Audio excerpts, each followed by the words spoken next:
नमस्कार दोस्तों, मैं आपका देवराज और आज की मेरी क्लास इंग्लिश स्टडी लवर्स में आपका स्वागत है। जैसा कि आपको पता है, मैं आपके लिए प्रीपोजिशन टॉपिक कराते आ रहा हूं और पिछली वीडियो में मैंने अबव का प्रयोग कराया था और आज की इस वीडियो में मैं आपके लिए ओवर का प्रयोग कराने जा रहा हूं। ओवर का प्रयोग कहाँ होता है, किन किन स्थितियों में इसके रूल अप्लाई होते हैं और ओवर और एबव में क्या अंतर है, इन सारी चीज़ों के बारे में आज हम चर्चा करेंगे। तो वीडियो को स्टार्ट करते हैं। जैसा कि हम देख रहे हैं कि आज हम आपके लिए ओवर का प्रयोग कराने वाले हैं।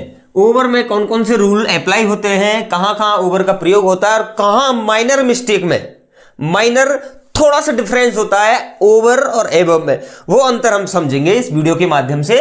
तो पहला जो इसका नियम है, बिना स्पर्श किए, बिना टच किए, क्या स्थान को, व्यक्ति को या वस्तु के ठीक ऊपर, ये वर्ड बहुत ही इंपॉर्टेंट है। ऊपर तो एबव का भी यूज होता था लेकिन उसमें ठीक ऊपर नहीं था। यानी मैं खड़ा हूं और मेरे जस्ट ठीक ऊपर कोई वस्तु रखी हुई है, या मेरे ऊपर कोई घड़ी टंगी हुई है, या फिर मेरे ऊपर कोई पंखा रखा हुआ चल रहा है, तो उस स्थिति में, ठीक ऊपर की स्थिति में हम, जैसे कि मैं आपके लिए बताऊंगा कि ये मेरा हैंड है, हाथ है और इसके ठीक ऊपर, यानी ठीक ऊपर ये कोई मेरा मार्कर है, तो उस स्थिति में हम ओवर का यूज करते हैं। यदि कोई वस्तु है लेकिन इधर है या इधर है, तो उस स्थिति में हम एबव का यूज करेंगे, लेकिन ठीक ऊपर की स्थिति में हमें ओवर ही यूज करना है, ना कि एबव का यूज करना है। जैसे कि यहां पर देयर इज ए फैन, एक पंखा है, कहां, जस्ट माई हेड, मेरे सर के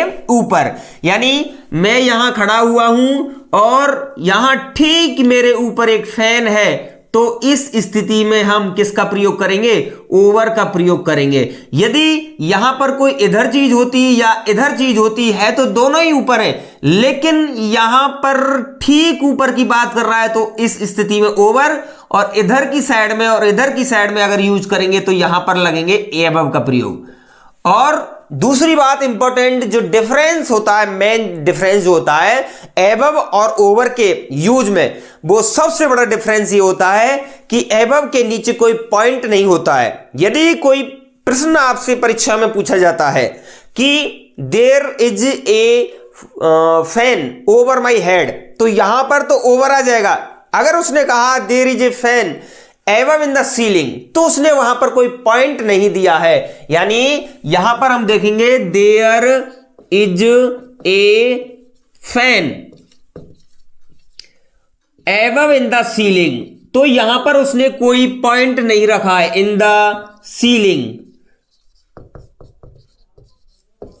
इन द सीलिंग, तो इस स्थिति में हमें एबव का ही यूज करना है। नेक्स्ट एग्जांपल देखेंगे कि आ ब्यूटीफुल अम्ब्रेला, एक सुंदर छाता, इज बीइंग हेल्ड, पकड़ रखा था, द ब्राइड ग्रूम हैड, यानी एक दूल्हे के ऊपर एक व्यक्ति ने क्या पकड़ रखा था, छत्ता पकड़ रखा था, जस्ट उसके ऊपर था, तो उस स्थिति में हमें किसका प्रयोग करना है, ओवर का यूज करना है। अब इसका जो सेकंड नियम है वो क्या कहता है, वो देखो कि किसी चीज पर कोई कपड़ा आदि ढकने पर, यानी ढकने का मतलब कवर करने पर, ढकने पर, यानी यहां पर कोई टेबल है और इसके ऊपर किसी व्यक्ति ने कपड़ा रख दिया है, इस तरह से ढक दिया है, पूरी चीज को उसने चादर से ढक दिया है।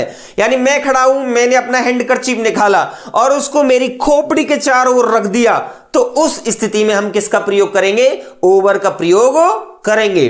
तो नियम के माध्यम से समझेंगे, एग्जाम्पल के माध्यम से, कि स्प्रेड, फैला दो द सीट, सीट को कहां फैला दो, बेड पर। यानी उसने कहा कि जाओ और इस सीट को कहां फैला दो, बेड पर फैला दो, तो उस स्थिति में हमें किसका प्रयोग करना है, ओवर का ही यूज करना है, ये ध्यान रखना दोस्तों। नेक्स्ट एग्जाम्पल क्या कहता है कि प्लीज स्प्रेड द क्लॉथ, कपड़ों को फैला दो, ढक दो, कहां, द टेबल पर। यानी उसने कहा कि जाओ और टेबल पर उन कपड़ों को ढक दो। जैसे कि ये टेबल है, यहां से कोई व्यक्ति आता है और उस टेबल के चारों ओर उसको ढक के रख देता है, तो उस स्थिति में हम ढकने के अर्थ में किसका प्रयोग करेंगे, ओवर का प्रयोग करते हैं। नेक्स्ट जो नियम है, इस नियम के अंतर्गत हम समझना चाहेंगे कि ओवर का यूज यहां भी हो सकता है एक छोर से दूसरे छोर पर या आर पार के अर्थ में। यदि इन दोनों सेंस में अगर मूवमेंट हो रहा है, क्या हो रहा है, मूवमेंट हो रहा है, तो इस स्थिति में केवल हम किसका यूज करेंगे? ओवर का यूज करते हैं। किसका यूज करते हैं? ओवर का। लेकिन थोड़ा सा जस्ट डिफरेंस है कि यदि आर पार के अर्थ में ऐसा कोई सेंस आता है तो हम यहां पर एक्रॉस का भी यूज कर सकते हैं। किसका यूज कर सकते हैं? एक्रॉस का भी यूज कर सकते हैं। तो इन दोनों स्थिति में हम ओवर भी लगा सकते हैं और एक्रॉस का भी यूज कर सकते हैं। यह ध्यान रखना है आपको। नेक्स्ट जो इसका एग्जाम्पल क्या है? दे जंप्ड द स्ट्रीम। झरना वगैरह या कोई नदी वगैरह तालाब वगैरह दे रखा है, स्ट्रीम, तो बहती हुई झरना कह सकते हैं यहां पर। दे जंप्ड ओवर, ओवर भी लगा सकते हैं और एक्रॉस भी लगा सकते हैं। तो ये आपको ध्यान रखना है। Next example, there is a bridge over the river. तो यहां भी किसका यूज होगा? ओवर का यूज होगा।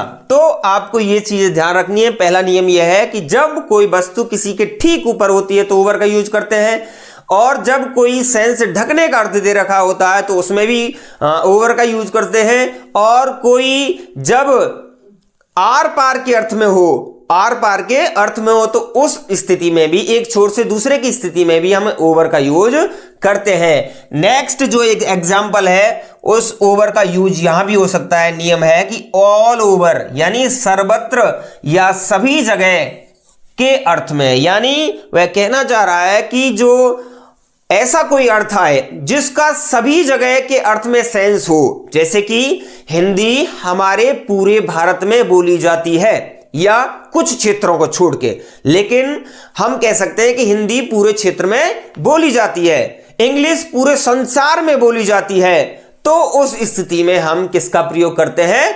ओवर का प्रयोग करते हैं। तो एग्जाम्पल के माध्यम से हम समझना चाहेंगे, English is spoken all over the world. तो यहां पर किसका यूज होगा? ओवर का यूज होगा।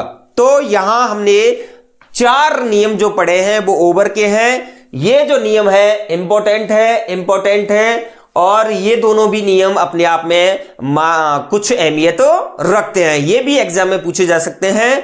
और अब हम समझना चाहेंगे कि कैसे परीक्षा में जो क्वेश्चन है वो पुटअप होते हैं, उसके माध्यम से हम थोड़ा सा देखना चाहेंगे कि जैसे कि there is a fan my head, तो उसने माई हेड रख दिया, यानी एक व्यक्ति है, उसका सिर है यहां पर और ठीक फैन लगा हुआ है, यानी एक फैन है यहां पर, इस तरह से फैन टंगा हुआ है और यहां पर व्यक्ति है, ठीक ऊपर है, ये ठीक ऊपर है। तो ठीक ऊपर के अर्थ में हमें किसका यूज करना है? ओवर का यूज करना है। तो यहां पर लगा देंगे हम ओवर। लेकिन सेकंड जो एग्जांपल है वो देखो, there is a fan in the ceiling, तो यहां पर उसने कोई बिंदु नहीं दिया है। सबसे बड़ी बात है, एग्जाम में ओवर और एवव का एग्जांपल इस नियम के तहत पूछा जाता है, तो ओवर के प्रयोग में वो कोई पॉइंट देगा नीचे, ये महत्वपूर्ण है, कोई ना कोई पॉइंट देगा और उसके ऊपर पूछेगा, कोई भी वस्तु हो सकती है, तो उस स्थिति में आपको ओवर का यूज करना है। और यदि एवव का वो यूज कराता है, आपसे कंफ्यूजन नहीं डालना चाहता है, तो वो उसके अंतर्गत कोई नियम को, किसी पॉइंट को नहीं देगा, वो डायरेक्टली पूछेगा। जैसे कि there is a fan in the ceiling, तो यहां पर किसी उसने कोई पॉइंट नहीं दिया, डायरेक्ट ही इंडिकेट करना चाहता है कि वहां देखो एक पंखा लगा हुआ है, तो यहां पर किसका यूज होगा? एवव का यूज होगा। थर्ड जो एग्जांपल है, वी डिस्कस्ड द मैटर, हम इस बात पर बातचीत करेंगे। कब करेंगे? Over a cup of T. ये भी बहुत इंपॉर्टेंट है, कभी कभी भाषात्मक क्वेश्चन बन के आते हैं, आपसे पूछा जाता है कि किसका यूज होगा, तो यहां पर भी हमें किसका प्रयोग करना है? ओवर का करना है, यानी we discuss the matter over the cup of tea. Next example देखेंगे, ही हैज फ्रेंड्स। अब यहां पर उसके बहुत सारे मित्र हैं, कहां? द कंट्री, यानी उसके सर्वत्र, सभी जगह फैले हुए हैं, सभी जगह और सर्वत्र का जो सेंस देता है, तो उस स्थिति में भी हमें किसका प्रयोग करना है? ओवर का प्रयोग करना है। तो यहां पर किसका प्रयोग हो जाएगा? ओवर का। नेक्स्ट एग्जांपल देखेंगे, ही स्प्रेड हिज हैंडकरचीफ। हैंडकरचीफ माने होता है रूमाल, हिज हेड, उसने अपने रूमाल को कहां रख लिया? सर के ऊपर डाल लिया। यदि कोई वाक्य ढकने के अर्थ में सेंस दे रहा है, तो उस स्थिति में भी हमें किसका प्रयोग करना है? यहां पर हमें यूज करना है ओवर का। तो मैं आशा करूंगा कि ये वीडियो आपको बहुत ही अच्छी लगी होगी। यदि वीडियो अच्छी लगी है तो वीडियो को लाइक कर दें, अपने दोस्तों को के लिए शेयर कर दें और हमारे चैनल को सब्सक्राइब कर दें। धन्यवाद।